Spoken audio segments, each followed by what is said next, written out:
Today is February 16, 2025. Gusto ko lang pong i-announce na magkakaroon po tayo ng napakalaking humanitarian sa lalawigan ng Bulacan. So ang ibig ko po sabihin, humanitarian grant po yun, grand humanitarian.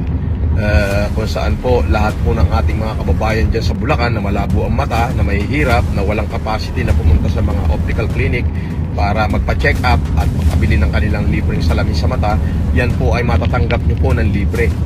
Lahat po yan, sa inyong lahat na mga Bulakenyo. At syempre doon po sa mga kababayan natin dyan sa Bulacan, mga with disabilities, yung mga crippled, yung mga walang capacity bumili ng wheelchair, mamimigay po tayo ng libreng wheelchair. Unlimited po yan. Opo. So, gusto ko lamang po pasalamatan ng Filipino Family Club International at syempre ang Semay de Esperanza Foundation sa pangunguna ni Ma'am Chilitita Kabatingan. Ma'am, maraming salamat po.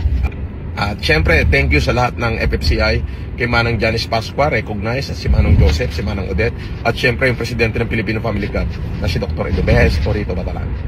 Hanggang sa muli po, Francis Leo Marcos, your philanthropist.